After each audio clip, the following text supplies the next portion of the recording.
Shalom. Kasih, kata yang sering kita dengar, bahkan yang dapat kita rasakan mulai dari kalangan usia muda sampai pada usia tua.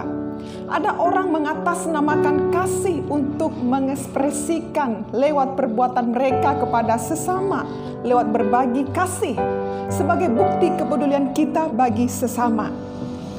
Kasih sebuah kata yang sangat sederhana, namun memiliki arti dan makna yang dalam. Kita tahu tanpa landasan kasih tidaklah terbentuk sebuah keluarga yang utuh, yang rukun. Betapa sangat berartinya kasih ini di dalam hidup manusia. Sehingga dengan kasih hubungan suami istri dipersatukan, hidup rukun. Dengan kasih hubungan yang putus dapat disatukan dan dipulihkan lagi. Dengan kasih yang terluka dapat disembuhkan. Dengan kasih memulihkan hubungan orang tua dengan anak. Dengan kasih kita dapat mengerti arti sesungguhnya bahwa hidup kita ini sangat berharga dan berarti. Kita mengingat ada satu hukum, yaitu hukum yang terutama. Dalam Markus pasal 12 ayat 30, kasihilah Tuhan Allahmu dengan segenap hatimu dan dengan segenap jiwamu dan dengan segenap akal budimu dan dengan segenap kekuatanmu. Yang menjadi pertanyaannya adalah, apakah kita masih bisa mengampuni orang yang telah memfitnah kita? Apakah kita masih bisa mengasihi orang yang membenci kita?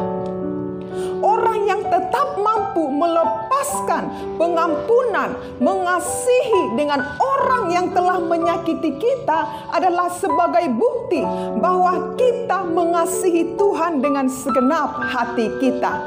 Amin.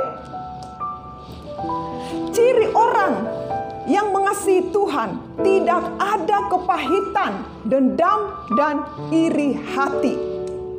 Tetapi ada kasih dan pengampunan.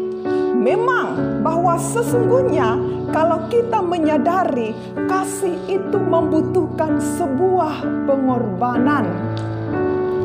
Apa yang sudah saudara korbankan bagi Tuhan sebagai bukti bahwa kita mengasihi Tuhan? Waktumu, dengan hartamu, hidupmu, mungkin engkau direndahkan, difitnah, disakiti. Apakah kita kecewa, membalas dengan dendam, membenci? Memang sebuah salib yang harus kita pikul sebagai pengikut Kristus.